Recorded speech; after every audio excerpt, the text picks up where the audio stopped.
Welcome to Coming to Conversations. My name is Kyle Burkholder, and today on the show we have part 2 of our talk about modern technology. Our conversation with Greg Jenkins, our worship director, a technological professional, and he's going to come back this week. And we've already talked about the delights of technology, so if you missed that, go back and listen to that one. Today we're going to talk about the dangers of technology, and I think you're going to really be interested in the depth with which this is unpacked. And even at the end, if you hang in there, there will be a solution and a pathway towards what I call technological rehabilitation. And so if you're feeling a little bit of that meaninglessness, the purposelessness, or you're just sort of drifting, and maybe your phone is taking too much of your life, maybe technology is sort of consuming you more than you're consuming it, there's hope for you here. I cannot wait for you to hear what it is. And without further ado, let's get into today's conversation. Welcome to Covenant Conversations. My name is Kyle Burkholder. I'm joined today by Greg Jenkins. Greg is our worship director, and he's here for part 2 of our Delights and Dangers of Modern Technology podcast series here. So hopefully you've already heard part 1 and you heard us talk about all the beautiful, delightful things of modern technology. Today, it's going to get dark. We're going to be cynical. And if you're ready for that, I'm ready for that. Greg, thank you for being here. Are you ready to get dark? I'm ready. I'm always ready. Okay. Here we go. Well, I'm not going to do a bunch of fluff. There's not going to be long introductions. We're just going to jump right into it. I have a feeling we might get talking for a minute here. So, Greg, what is the first danger of modern technology that you want to bring to us? Because I got 3, you got 3. So reveal your first one and we'll go from there. I've got like 48 actually, okay. But we'll just do we'll do the top 3. How about that? So last week I felt like was a harder conversation than this week will be. And I spend a lot of time talking with people about technology, about habits, about anxiety, about all sorts of things. And it's way easier to reach for things that feel dangerous or things to avoid or things to watch out for. So last week, just really quick recap, we talked on my end, my 3, I think were connection, comfort, and convenience. And so I want to just go back to connection and say that our first danger when using technology is the self-same first delight, which is we can connect with people all over the world, with stories all over the world, with information all over the world. I think the way I sort of characterized it was technology in all sorts of ways, especially the internet, but even cars and bicycles or whatever, they bring far things near. They bring us to far places. Travel is wonderful.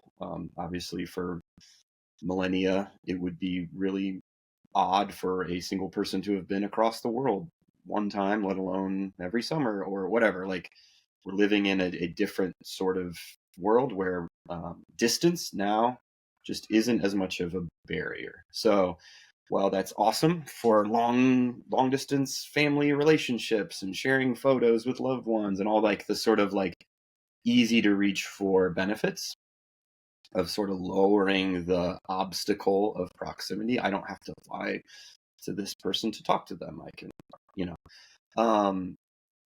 the flip side of that becomes it brings an overwhelming amount of information, of even relationship, of news, of really just positive and negative, but at the same time, just the quantity, right? And sort of the burden and the weight of a much larger world that we all are living in. So that would be kind of where I would at least start the conversation. I thought you were going to go to the connection, sort of the online connective world, where I thought you were going, maybe because it's where I was going to go first, is it's a poor replacement for actual connection. It's having a relationship with someone via email is a poor equivalent to having a real relationship. And so my first one was it invites us into a disembodied life. And so in much the same way, it isn't that it tells us to stop being with people. It tricks us into thinking that we are with people. And I call the internet is a realistic fantasy. That's how I think if we think of it as like that might help us. So my story would be maybe to your point, like we have unlimited connective potential, we have unlimited relational potential, and that's too much for us. But then even in those, I had, like, I think of podcasters as my friends. And a good podcast leaves you thinking like the people are your friends. They're having a conversation, but you're listening in. It's part of the conceit of why we do it this way, and why you and I are talking is people who know us a little bit get to sit in on the conversation, and they're having their own thoughts. And it's sort of, but it's fantasy. Just you and I are talking. But I have these people in my life that are podcasters, that I email with now. So there's a Washington Post sports writer who I email with. He's not my friend. I'm his consumer. Like he is like a pastrami sandwich in my life, and I consume him. And I'm emailing the pastrami sandwich, and he replies, but only to keep me continuing to come back to the restaurant every day to consume.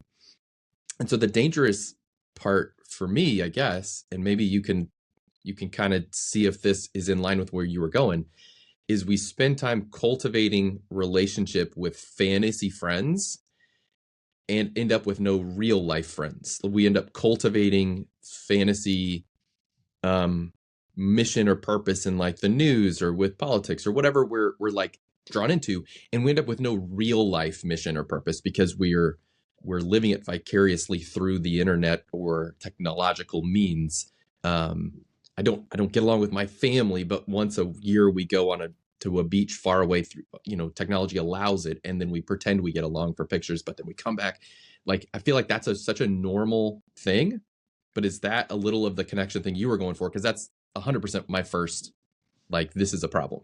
So I think we're talking about two cousins of the same idea. I mean, obviously they're both enabled by technology. So to address yours, I think the way I would say that is the promise of technology was to make us closer to people that are far away. And the trade-off is it tends to make us farther away from the people that we're close to. And so Wow.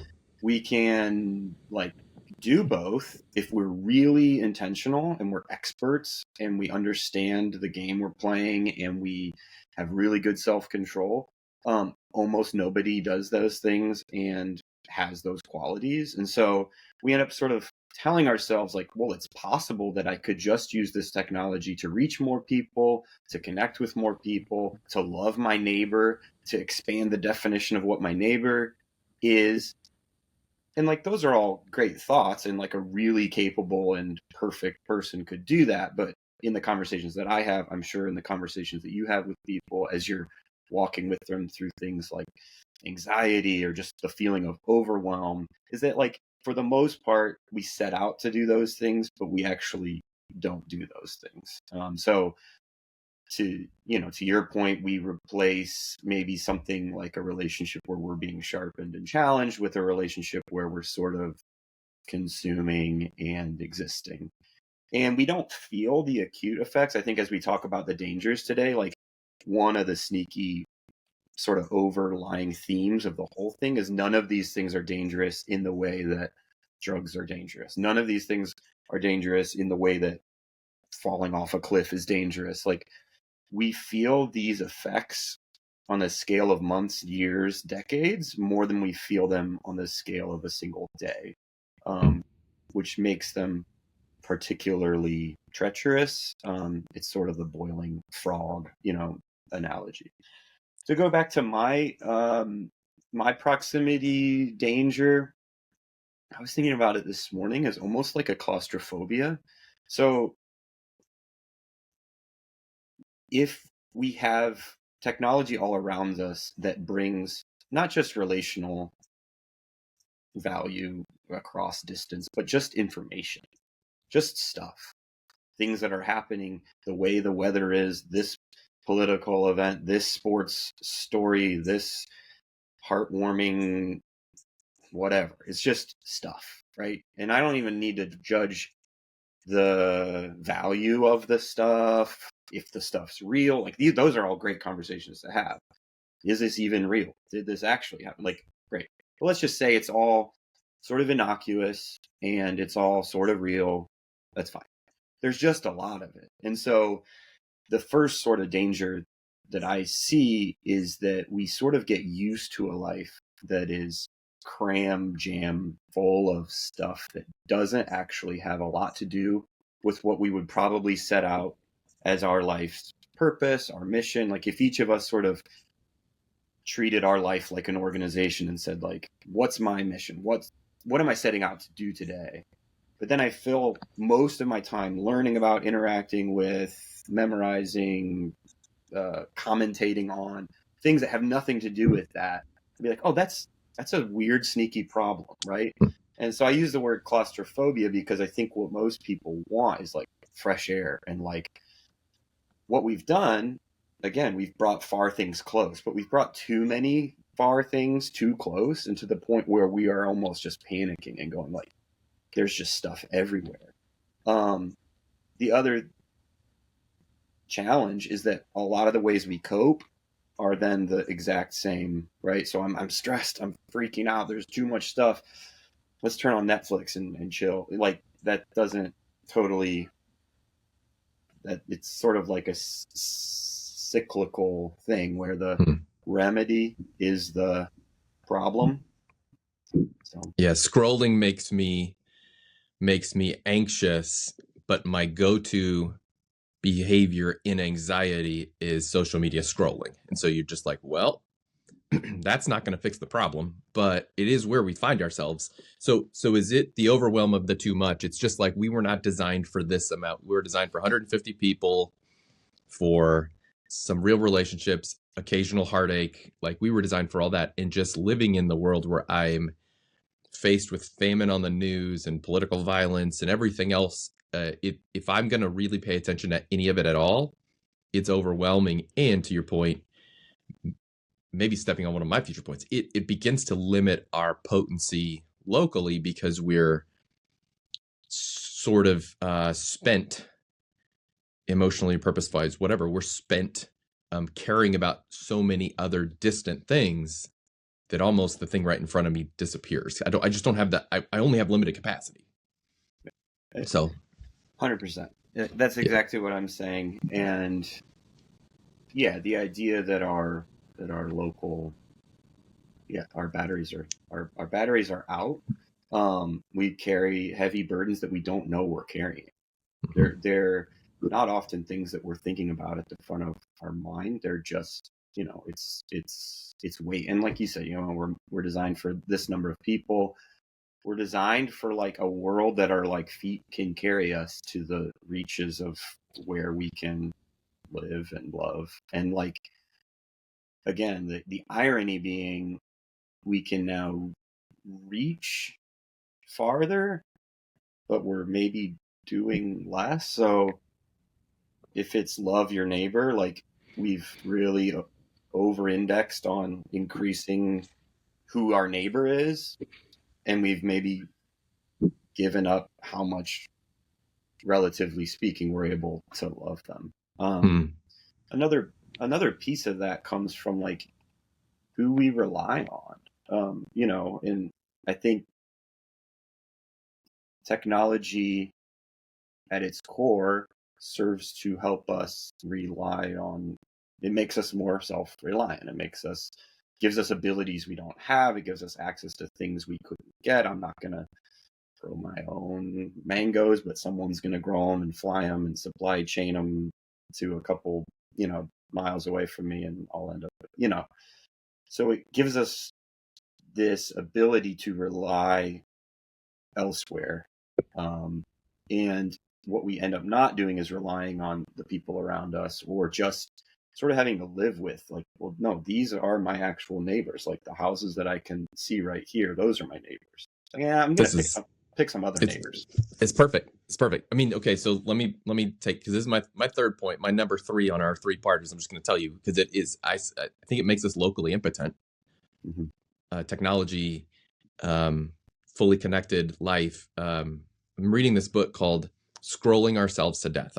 Anybody should read it. It's great. It'll change the way you look at the world. But he steals, the author's stealing from multiple other books. One of them that he goes back to is Adolf Huxley's Brave New World, which is 100 years old right now. And there's this tension, and nobody cares about this, but I'll tell you shortly. There's this tension between the Brave New World mindset and the Orwellian 1984 mindset. 1984 says we're going to be undone by pain, and there's going to be a deprivation. And Brave New World said, no, the people are going to be undone by pleasure, and they're going to be overwhelmed, not by like restriction, but just so much satiation. There's just so much that people are going to be increasingly interested in trivial things, awash in distractions, and missing out on the purpose and the point of life. And so the people are controlled not by restriction, but by just overwhelming entertainment. And this is interesting to me because I was talking to somebody not too long ago, a ministry person in our region who was coming at me pretty critically. And I said, listen, we're hyper local in what we do. Jerusalem, Judea, Samaria, the uttermost parts, biblically, if you look at how, to your point, like how far can my feet carry you? This is like, we would say, Bowling Green to Toledo to maybe Ann Arbor and the uttermost parts. Like that's about how far we'd get. And yet I said, so we don't do global mission trips. We're not opposed to somebody who wants to do them. We're not opposed to global missionaries. None of those things are, but we as a church have aligned ourselves with this idea that we haven't gotten Jerusalem even close to right. We haven't gotten our hyper local neighborhoods right. So what are we doing spending thousands of dollars going around the world to paint an orphanage if the shut-in 3 doors down has never even met me? And the person jumped on me. They were like, I don't think you understand the Bible. And I was like, oh, well, here we go. And I had to really unpack it a whole lot further to be like, it's not about I'm not opposed to the world. I just know, to your point, I was created and put in a context, and I think the internet and technology in general has so blown up our ability to understand our context that that we become locally impotent because we think we're making a difference. Like I think this Facebook post about this thing I care about is making a difference, and it's just not in relation to the kids 4 doors down whose parents are gone all day, who need to have the gospel and need some, whatever. Like maybe I should just go check on them, but I don't, because that's harder. It's easier to do the other thing. The internet makes things easier. And so the digital world invites us to swim in these distant realities. And so I know about Taylor Swift's love life and the border wall and Gaza, but I don't know anything about, like you do an inventory of my neighborhood and I could tell you, I know 11% of the people who live in my neighborhood, maybe, and 2 of them have ever been in my house. And you go, well, that's not great.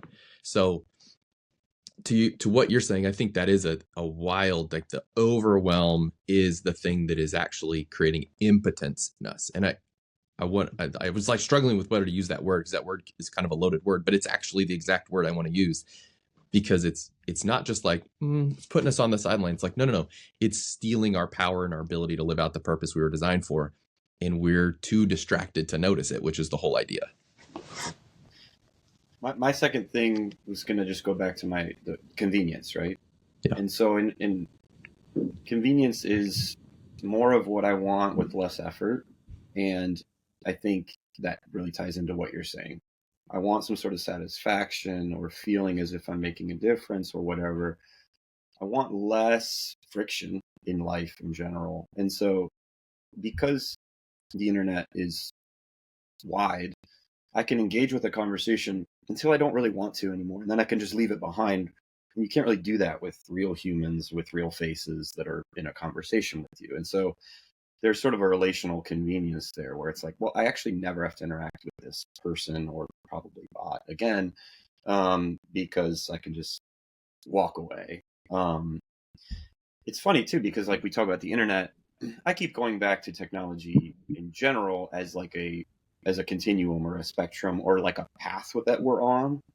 I think that's helpful because it helps you sort of look at the trajectory and think about 10, 20, 50 years from now and go, this path is not one that the world is going to abandon. It's actually one that the world is going to continue to go down they're going to double down, like for a million reasons. Money is a big one. Like there are companies that make money off people using technology. And so as long as that's true, they're going to continue to make it easier, better, more convenient, more users, more time. So to go back a couple of steps, thinking through convenience relationship, like even the idea of church shopping, right? Like that's new, not so much with the internet, but with like the way they started building cities when cars began existing. So I can imagine at some point in our history, like your church was the church that was close to you, and you might like the pastor or you might not, and you might like the music and you might not, and you had to sort of live with that in a good way. Like it sort of makes secondary things secondary, and you had to rub shoulders with people you didn't agree with or whatever. I think this, yeah, once we have automobiles, now we can build our city in a way where it's like we can all kind of do whatever we want and go wherever we want. And again, like, am I like anti-car? Of course I'm not. Like there's so many great things about that, but it's interesting to follow the thread and go, it wasn't possible to choose your community until it was. And then once it was, that's sort of what we're doing all the time. My neighbor is now whoever I want my neighbor to be, which, you know, again, that's great until it's not. Until I start to choose, I'm going to make it whoever I want it to be because they are exactly like me, or because it's easy, or because they're far away, or because when they disagree with me, I just unfollow them and it's over. So what's happening for people trying to follow along? Our first conversation was this real point by point. Here's point one. Here's my second one. And here's my second one. And it felt kind of like we were really concentrated to make sure we could find some delightful things about technology or the internet or whatever. And this conversation just feels like for the people who've seen The Office, when Kevin walks in with his famous chili and he spills the chili, and then he's using file folders to scrape the chili back into the bowl. Like the whole thing, this is what this feels like. Like you and I this chili is just all over the floor. Somebody hasn't seen that episode and they're just very lost right now, but there's chili everywhere. We don't know what to do because it's all everything. Because what your number two thing is my number two thing. It's the same thing. You call it convenience, and what you mean is bigger than that. I'm going to call it customization, or like this self-curated solipsism engine that's just going, everything's about you, and that's its own challenge. And everywhere we're going in this conversation, it just kind of falls back on itself, and it keeps I don't know, it's wild to me because I didn't expect this to be so different than the delightful side, but it speaks to maybe some metaphorical idea that it's impossible to untangle the dangerous side from all the other dangers, from all the other delights. Like it's so pervasively dangerous that I can't have a conversation about one of the points without it touching on all the points. Like you said, there's no iron sharpening iron, because we live in a world designed, and we live with technology designed to tell us what we want to hear. Like, I don't know what percentage of our church is using AI chatbots of any sort, but the joke is that they just suck up to you, and we all know it. And some of us dislike it. Like I told mine to please stop saying nice things. I need you to be more critical and stop sucking up. And it was like, that's a great idea. And I was like, I hate you so much. You're absolutely right. You're right. I should be less, like stop it. But it's like, it's just telling us what we want to hear. It's like a friend who lies to you constantly. And because the lies are things that are pleasant to us or build us up in some ego way, we're like, well, these are the friends I want now. So it'd be like if a child had a parent who told them that Oreos and cigarettes were great for them. They'd be like, well, yeah, what kid doesn't want more Oreos and cigarettes? Let's clip that and put that one on the internet and see if we can get some more people in the church. But that's the whole idea, is it's like, this is what we've invited into our lives. And I feel like an old man yelling at a cloud. I feel angry and cynical because I think it's so obvious. And maybe this is where this conversation turns, is what keeps this from just being curmudgeons are angry about the thing. Why is this not obvious? Or is it obvious and we just don't care? Or is it brave new world, and we've just kind of been overwhelmed and distracted into oblivion. Like, why is this not obvious to everybody? Why am I frustrated? Yeah, so here I feel like I can draw a little bit on my 9 to 5 experience. I write code, I build apps and websites, and do this sort of thing for a living. And I think most people that are in that boat are the ones that end up being like, I don't actually want my kids using this or that platform, or having a phone until they're whatever age, because you're in it and you see it. And again, not some like overt, obvious evil, but sort of what the first encouragement for people is it's not obvious. And the reason it's not obvious is because thousands of the smartest people in the world are building these technologies and apps that we use. They're building Netflix, they're building TikTok, they're building these things, and they're doing it in an extremely intentional and scientific way.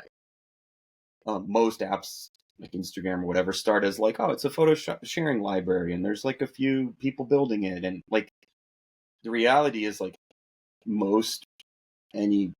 like you could build an Instagram like clone app in like a day. It's just like upload photos, show them, allow people to log in and like stuff. Like, there's nothing like that crazy about what it's doing, but over time, as money gets involved and ads and things, these companies grow to such a crazy scale. And we talked a little bit about this last time, that they start to now tweak things in like the absolute tiniest changes, the goal of which is always like, how can we get people to use this more? How can we get the time between when they're done using it and when they start using it again? Can we get that down for each user? Like, it might be, and I'm making this up, it might be a certain team's job to work on that problem. It's like, well, we got the people that are like making sure that while they're using it, they don't stop using it. Who's making sure that once they've stopped using it, they start using it again? And you can imagine if that's your team, that's your livelihood. You're one of the smartest developers in the world working for a huge company.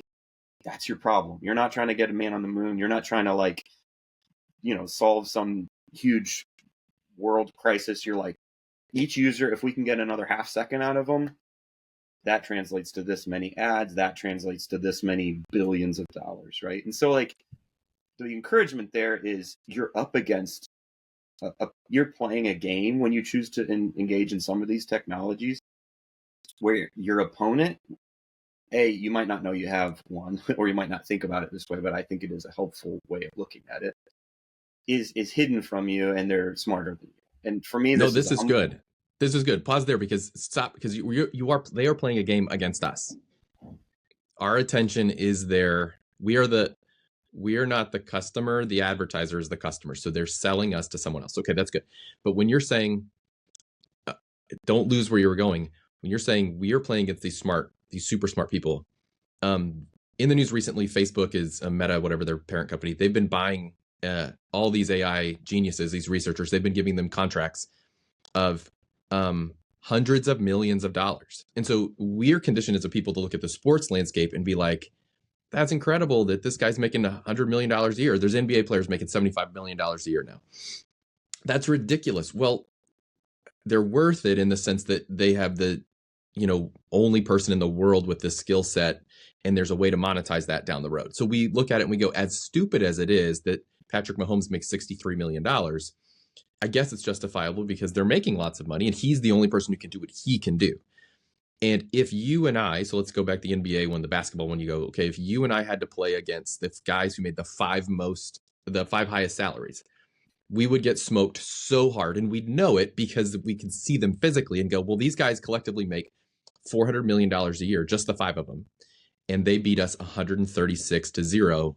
And Greg and I are less of men now. So it's fine. And to your point, we're playing the same game against technology companies. Technology companies are spending the same amount of money, except these are not 6'8" swollen athletes, but their brains might as well be. They are the smartest. They are the brain LeBron James. They're the brain Steph Curry. The brain Michael Jordan is out there right now creating a way to make the technology more addictive, because that's what is making it more lucrative. And they're getting paid hundreds of millions of dollars. And we're playing against them 5-on-5 or whatever, 1-on-1 against Meta every day. Meta will win because LeBron James, the coder, is behind that. crushing us. We have no defense. Is this, I want to get that idea out there, because I don't think we realize to the effect that these are not just like some nerds in a room trying their best and reading comic books. These are the peak of human existence when it comes to how to think about this stuff. Yeah, and individual intelligence, 100%, but then also just the giant machine of a business who has these goals and is, okay, you guys didn't decrease the time in between sessions by enough. You guys are fired. Well, let's get these people. Like, it's just, we talked about last time how any algorithm is sort of optimized for a goal. Well, like, we're tricking ourselves if we think that, like, and like, this is important to say. I don't say this enough. I sort of assume people know this, but it's not obvious. A lot of people that use Facebook go, this is so cool. Like, Mark Zuckerberg and his friends made us this really neat app where we can talk to each other, and it's free. Like, that's sort of like the I mean, it's a little naive, and as time goes on, less people think that way. But I don't know if less people act that way. You know what I mean? Like, we all sort of still treat it as like, it's like email, but it's better because you can like stuff, and you know, we tend to think of it as harmless, innocuous.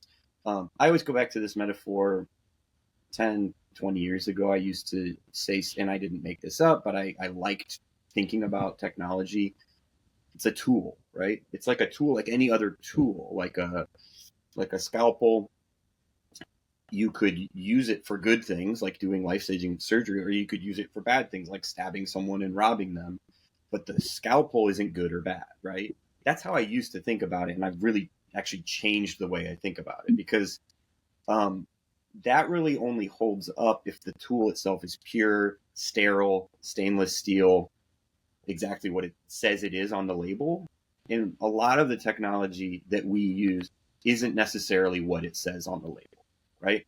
So the point is actually advertising. This isn't like a conspiracy theory. None of the things we're like saying are like, whoa, Greg thinks that Facebook's friendly. It's like, this is all, even when Mark Zuckerberg was like in front of the Senate or Supreme Court or something like, you know, a year or two ago, they were like grilling him on how Facebook like makes money. And he was like, do you really not know? We just sell ads. Like, that's how this whole thing works. So yeah, anyway, we think of it as innocuous. We are not aware that we're sort of playing this game. I guess that's kind of where I left off. Yes. You mentioned that in a 2-on-5 game against, you know, Jordan and LeBron and whatever, we would get smoked. I agree with that fundamentally. However, the question then becomes like, how do you lose at technology, right? Because there's a score in a basketball game that's 136-0. You lost.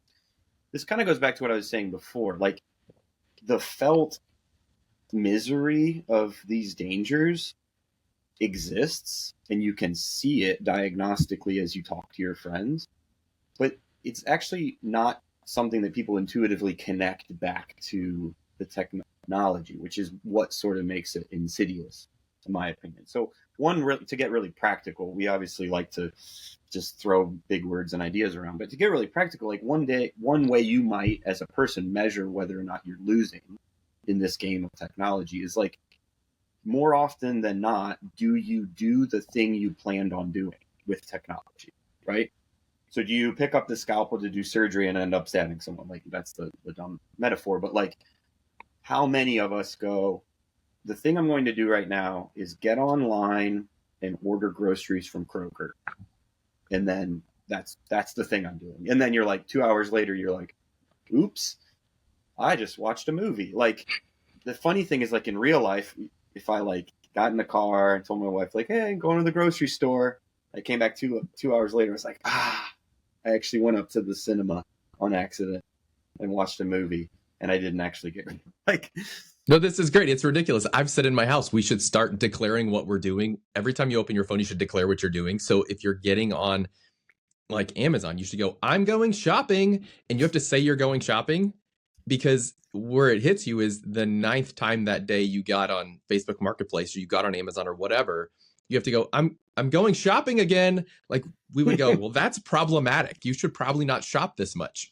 Right. And to your point, when we get online, we don't intend to do the things we're doing. We get online for something, and largely now we get on simply out of habit, but we end up doing all the other things. So continue where you were going, but maybe everybody can start. I'm going shopping. I just want to hear everybody doing that all over the city at random Yes. times. That would make me happy. I love it.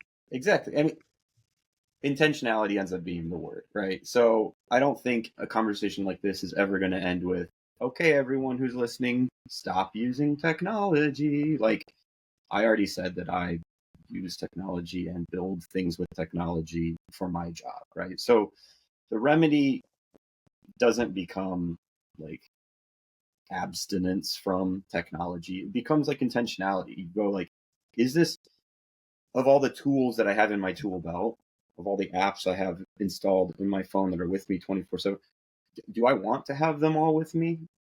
For some people, wisdom is stay on Facebook, but don't have it on your phone.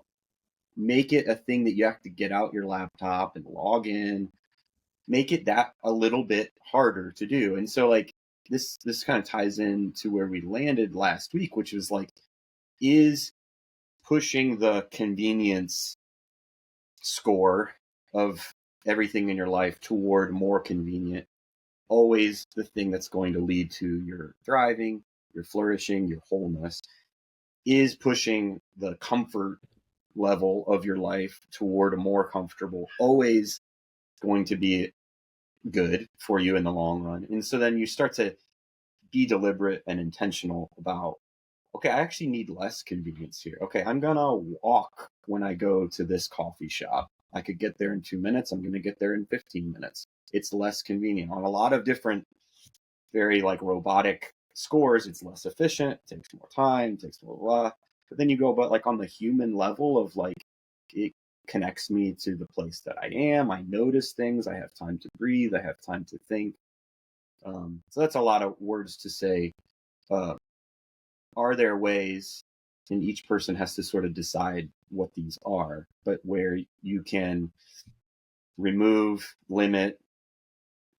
You talk to most adults, they have some sort of self-imposed technology limit, and like right there, you can pause, and you can kind of get a sense for why this is a problem, right? Because when the when those features came out, for example, on iOS, and I think it might still be, they were called parental controls, right? The idea was, okay, parent, you might have some hesitation about getting your child a phone. Go ahead and do it. We have this new feature that allows you to limit, because they're a kid, they won't be able to use this in a way that's responsible. We get that. Now you can limit it and you can monitor it. Well, adults use those limits on themselves, which shouldn't be a source of shame. That should be celebrated, but it should be called out and basically say, okay, so we're all on the same page. We're carrying around devices in our pockets that we know we cannot regulate the use of because they're so convenient. They add so much comfort. They connect us to so many things, right? So, like, to acknowledge that out loud, what we're usually doing by placing these limitations is trying to artificially make this attractive thing less attractive, right? Like, I would shop on Facebook Marketplace 20 times a day unless I put this 1 hour limit on myself. And then you just pause there and you go, okay, what does that mean about the whole sort of ecosystem? And then back to the path I was talking about. Start 10 years in the past, you come to now, you go, that what path, not am I on, but it's sort of the trajectory or like the gravity of this whole thing heading toward. And you can see that those things are only going to be more prevalent, more available. So the solution becomes introspection, intentionality. Where here's the beautiful thing. Let me ask you a question. If you could live at any time in the world, it's because we're like, if you could go anywhere, on vacation or whatever. It's like, if you could live any time in the world, when would you want? I hate this question. I don't know. as there seems to be a tipping point, and this is also there's in-baked bias and nostalgia of like, I liked life when it was this. Mm-hmm. But there is a place where we had the most technological help before it tipped over. It feels like there was a tipping point. I don't know when that is. So if it's 1996 because we have cable television, or whatever, but it's not 2016 where the world's falling apart. I don't know what the line is, but it's somewhere. I think you and I probably had this conversation 100 times. It's like, if I could undo the entirety of digital internetery in the world, social media doesn't exist, I no longer have email, would I do that for the good of humanity and our souls? I'd be like, 100 times out of 100, I would do that. And yet, because of the comfort and the convenience and the connection that it offers me, I would find it hard to roll that back personally, going, what would I lose? Or what things do I take for granted that I like that technology brings? So I don't want to go too far, but I would roll a bunch back. Does that help? Yeah. So exactly, that's the perfect kind of tip off for this conversation, because I agree. Like that early eBay era of like, I can buy this weird thing that I want from someone in Arizona. Like, that's cool. And then it was like, there's always sort of like a cool, like, people in a garage making a software for people. And that always feels great. And then it's like, now scale that up times 1,000. And like, so I agree. Like, right around like a little bit of Wikipedia for learning stuff, some e-commerce, like that was cool. And then it just like went off the rails, probably with like all the dominoes that tipped with iPhone, everything. My point with all this, I sort of like my answer to that question, and like a lot of like fiction that I read, is like early 1900s, people like on trains, a lot of times they're murdering each other, which isn't cool, but it's like No one's like doing that these days, which is real helpful. No. That just we're more efficient. It's the internet has made us more efficient at the murdering, but the trains, we've left those behind. Yeah, so I get romantic about like that Sherlock Holmes era and like cobblestone. I'm like, oh, that'd be cool to live back then. And then I remember like, crap, you could like die of a toothache back then, right? So like, we could imagine different time periods where we think these technological problems wouldn't be problems. Here's where I'm going with this, which is a very like optimistic. Because of the way that time moves and technology moves, like, we get all of what we have always had, plus whatever we have now, and we don't have what we're going to have in the future. But we can now opt in. Now, I can't like necessarily take a train if the train isn't there, but I get to sort of opt in to the things that I want to use and the things that I want to not use. And a good example of this is like, you're a fan of writing with a pen on paper, handwritten notes and letters to people. And I think it's significant and it matters. And that's you going like, I could text this. The information would get across. The emoji heart would like do a thing. But I'm going to choose to do sort of this like anachronistic thing because I want to, maybe the removal of convenience on your part relates to a deeper feeling of gratitude on the recipient's side, right? And you're doing that math. It's sort of like dissecting it in a way that is a little mechanical, but like things like that are available to us to see. Like we often go, oh, the world was better when it was like this. It's like, well, be creative and somehow figure out ways in your life to make the world more like that. You don't have to blindly go, well, this is the new thing, so I got to get the new, oh, there's another app out there, I guess I got to get, like, you get to choose which games you're going to play and when you're playing them, when you're going to quit. And I just think that's a really helpful and hopeful sort of outlook, is like, it's up to you. And there's a huge intentionality piece to it. I love this. I've been threatening for years. And my example of that is I've been threatening, and I'm getting really close, of just literally not being able to look at news on any digital anything because it comes too quickly, it changes too fast, it's too much too soon. And I've been threatening to get, I read The Economist. I've read The Economist since I lived in South Africa. I just find it to be kind of like, there's some facts, here you go. And it's all over the world. And so it's not so self-centered in that sense. And I love it. Like, there's something really, it's like a warm blanket to me. I've been threatening to buy the physical magazine of it and have it delivered to me, which is the dumbest thing, in that it gets to you 4 or 5 days after it's printed. which is already 4 or 5 days after the stuff happened. And so I'll only find out about it in this perfect world I've created, this anachronistic idea, after it's too late to care, at which point I don't want the magazine anymore, probably. But there is something to like the slowness of that appeals to me, because I've already blocked so many of the news sites on my phone and iPad. I can't go there. And I will still type them in on occasion, and it'll say like, you blocked this of yourself, you idiot. And I go, oh yeah. And I think there is a thing to your point of, we can make a choice. We can make a choice to touch grass. We can make a choice to skip, turn off social media and go have a cookout. We can make a choice to be with people, or to do, if I want to live in 1996, for all intents and purposes, I kind of can, in the ways that it's a blessing. And then to your other point, but I did go online, and in 11 minutes this morning, my Kroger order is ready between 4 and 5 p.m. And that's wonderful and such a blessing. And I wouldn't trade that for the hour I'd have to spend picking it out myself. So how can I blend those two, but be thoughtful, knowing that this is no longer this neutral tool. And I don't know if you ever kind of landed that or finished that, but it's no longer neutral. It's gunning for you. Technology is now doing a thing to you, as opposed to just sitting on the table waiting for you to use it or not use it.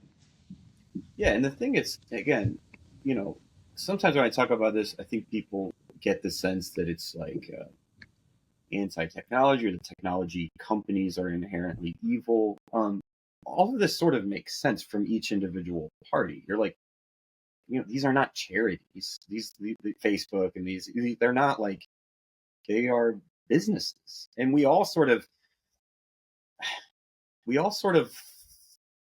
agreed to the system back when it was like, here's cable TV, you get to watch Full House for like 5 or 6 minutes, and then we're going to tell you about Pizza Hut, and then you can get back to Full House. And we're like, okay, we kind of like this arrangement of like free-ish content, a little bit of advertising, that balance.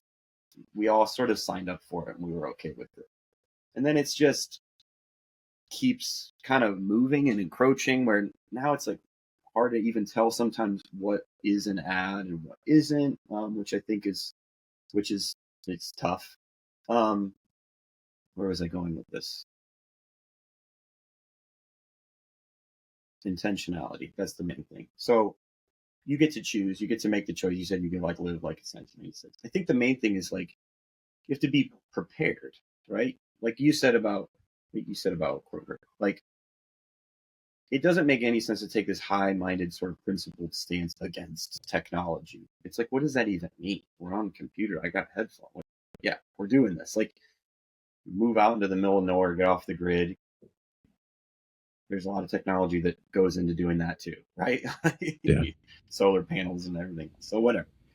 The thing is, you want to decide. And for some people, it's gonna be like, I got to get off this app. I can't use it moderately. I try to, and I can't. They're not designed to use moderately, and that's where you should be able to forgive yourself, not feel shame, and be like, oh, like this company does better if I actually am addicted to this. And addiction language fits right into technology use. We're trying to limit our own access to something that we want. We're using the thing as a remedy to the anxiety that the thing causes. And right there, you're already really dipping into like some of the psychology behind addiction. I'm doing something I don't want to do to help cope with doing something I don't want to do. And that's where you begin to get in trouble.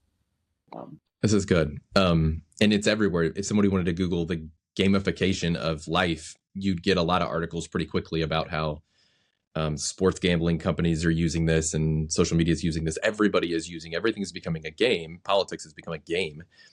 And as it's gamified, that's addictive in its own way. And to your point, even if I'm like, well, I'm cutting this one thing out, odds are in the modern technological world, there are other gamified parts of our world they're going to suck us in. And so you're like, well, I got off social media, but now I have this huge gambling debt. And you're like, well, that's not it either.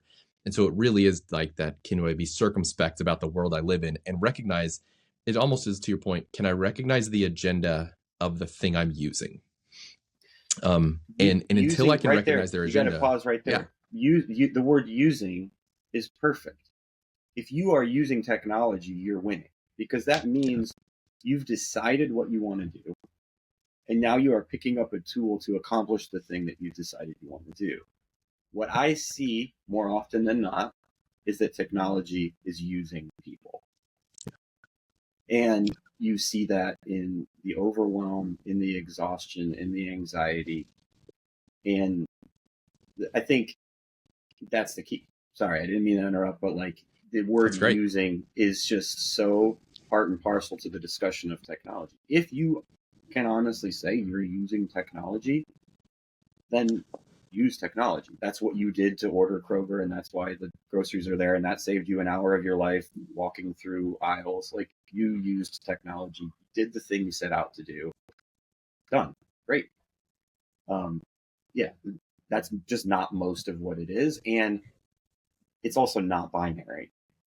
So can I use it and it's using me sort of at the same time, which Yeah, is what did it upsell me on the app that because it knows my tendencies, it upsold me these three things I wouldn't have bought. And so, yeah, as opposed to, but I know that in the store when I see the end cap display, I know that. And that's where the physical context is so helpful for us. I think we have to place ourselves in a modern technological digital world. We have to place ourselves back into a physical context and go, I know walking through Kroger that the Doritos end cap is beautifully designed to try to get me to buy Doritos, but they're not on my list. So I'm not getting them. Well, digitally, when it presents me with a coupon on a little pop-up that says, hey, you can buy one, get one on Doritos today, that's just an end cap. And I just get to go, it's not on my list. I'm not doing it because I wouldn't do it in the store. And the same is true for pornography. The same is true for friendships. The same is true for scrolling through people slipping down icy stairs. Whatever it is we're doing, we have to be like, would I stand outside? And, now I'm getting absurd. Would I stand outside and watch people slip down icy stairs for hours? I know people, I love people who would do that and enjoy it. But at some point, you're like, I should probably get back to life. Like, this is probably not what I'm supposed to be doing right now. And that's helpful. If we just put ourselves in a physical context, it sort of helps us make sense of the digital world we're in, or at least be more sober minded about it. I don't know if you had a third point or if we hit all the points. I don't know where we're at. We're just about out of time. So I want to make sure we get the fullness of what you had to bring, or if you have a summarizing statement in lieu of that, like, what do we do? Because we're not throwing all of our technology into a dumpster and then move into the woods. So is it just intentionality and preparation? intentionality, preparation, attention is a huge part of this conversation. Uh, I could talk about this for 5 more hours. I will not. We all have heard, maybe we haven't, the phrase attention economy, and it goes back to everything we're talking about. Our attention is for sale in a way that was never possible before, just physically possible.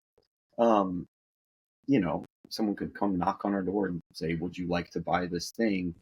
And there'd have to be enough people doing that all day to get all of our attention. Like, it just, like, all of these things that we talked about, proximity being less of a barrier, convenience being a priority, all of these things sort of combine to basically say your attention is for sale.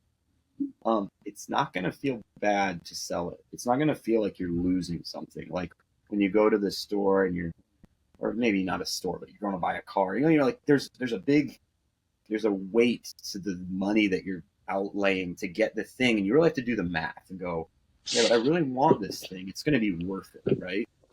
That transaction is not evident. It's designed not to be evident. The frictionlessness of technology and well-designed user interfaces is to make it so that you don't feel the cost The of opportunity your. cost is there, but we're never being confronted with it directly. So what could I have done with that hour instead of scrolling? I'll never know because I never considered the opportunity cost. Yeah. So getting really practical. There's a lot of things that people could do if they're feeling like any of this conversation is like, whoa, this might be where some of my anxiety has its roots. This might be where some of my feeling of being unsettled or unsure or purposeless or whatever, like there could be a source in some of this. some sort of technology like journal or log on a piece of paper that's just like, here are the ways I used technology today. And don't, it's sort of like if a fitness coach asks you to write down all your calories, right? They're not saying like change the way that you eat. They're just saying like, for starters, just write them down. Okay, I had a triple Big Mac at McDonald's today. But sort of like writing that down already sort of makes you feel a certain way, right? So for some people, the first step is just observation. The screen time app on your phone does this. I get the sense that if that ever pops up on someone's screen on accident, it's just like, get rid of it. I don't want to see the bar chart of how many minutes, hours, days I spent on the thing today. I just kind of want to like act like that didn't happen. I think that's a really good starting point, is to just own it and be like, this is right now, this is sort of the snapshot of where I'm at with technology. It's going to help you ask questions like, why do I watch 4 hours of something from 11 a.m. or 11 p.m. to 3 a.m. every day? Like, why might someone do that? And you might decide that that's too much. You might decide that that's the wrong time of day. You might decide that that fits right in with your purpose and your mission, and you're cool with it. But at least you want to observe it and be critical about it and be nuanced and think through, where am I using technology? Where is it using me? And for a lot of people, just shifting that balance a little bit can result in a huge amount of that claustrophobia beginning to give way to fresh air. Like, oh my gosh, like, I have 2 feet on the ground. I'm living in this physical space with these people. I can love them well, and I can use technology in ways that it supports the sort of things that I want to do. And let it go into places where I acknowledge that I'm sort of actually just being used to do what they want. I saw a thing by an artist this week in this installation, and it said, if you think technology is the answer to your problems, you don't understand technology and you don't understand your problems. And maybe to your point, there's always a thing behind a thing. And so if we want to drill down into that spiritual thing, there's a thing behind the thing. There's something we're escaping from. There's something we're running from. There's something we're soothing or trying to coddle our souls to not feel anymore. And to your point, I think that's the best starting place, and that's the best finishing spot for us, is going, a technology journal. What did I use them for? What did I do in any given day? What are my appetites currently, and where do I want my appetites to be? Or if there's a diet coming, what would that look like? That's the only way to figure it out, is to go, oh, I didn't even realize the first thing I do when I get home is when I put my phone down is I immediately reach for the remote or whatever. Like, we all have our tendencies, but that's the way to start, because downstream of that, the question is going to get asked, what hole is it trying to fill? And ultimately, there's a community thing, there's a God thing, there's a purpose and a mission thing that's there. And when you get there, I would say to people, when you get there, that's why the church exists. The church is a collection of people all fumbling through the darkness a little bit, trying to figure out how to do better at the thing in service of a savior. So I don't know if that's the right landing spot. Anything else you want to add to that? Yeah, the more the technology log or journal thing is just not something I had given much thought to. But as you just said what you said, I'm thinking there's a couple columns. It's like, how long, what did I do, who did it involve, and why did I do it? And it's completely legitimate to go, for an hour I scrolled through Facebook. Here were the people involved. Like, this person I've never met, this company that wants me to buy their shoes, this person who I knew in college and I haven't seen them in 12 years, and my sister. And just to look at that list and go, okay, I spent an hour sort of like with those people today. Like, and like, does that line up with how I plan on spending my time? And then that last column, why, I think it's legitimate to go, I don't know why. But that's to fill up a page with an hour here, 3 hours there, 14 minutes there. Because the why column could be filled with, I didn't want to talk to the person in line at the DMV, so I scrolled through something for 4 minutes, right? And you could start to be diagnostic about the where, the why, the when, and the who. Um, what would you love those log entries to look like?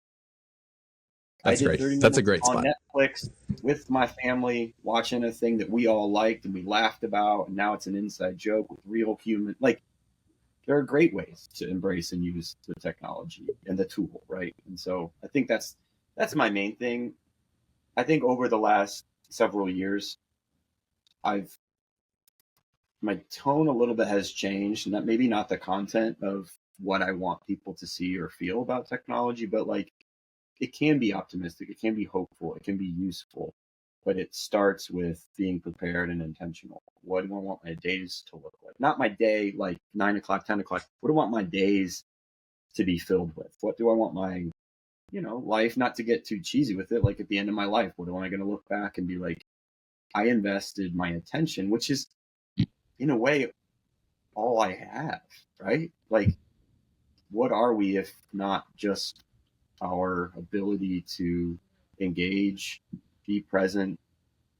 So where are we investing that? And is it where we thought we were investing it? That's super hopeful. It's the right place to wrap it up.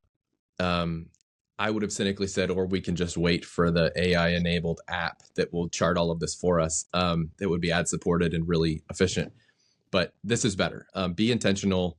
Look for the bigger why in all of it. And then to your point, whether it's 20 years out or at your funeral, imagine, do I wish I would have spent more time doing this?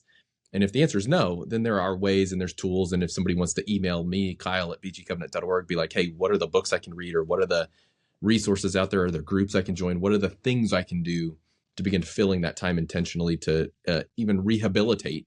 Because we all need a certain amount of technological rehabilitation. How do I rehabilitate and get into the world the way Greg's talking about, this intentional, purposeful living? So, Greg, thank you for making this happen. Thanks for giving us your hour. I hope this has been encouraging for people. We joked that it was going to be dark, and yet there's a lot to deal with, and it's a heavy world we live in. And yet I think you've left people with encouraging hope. So thanks for that. Thank you to everybody for joining into the conversation, for listening, for watching, and we will get back to you and talk to you again on our very next Covenant Conversation. Covenant Conversations is produced by Jake Trethaway and Robert McMahan. It's recorded at Covenant Church in the beautiful frozen swamp of Bowling Green, Ohio. For more information, visit bgcovenant.org.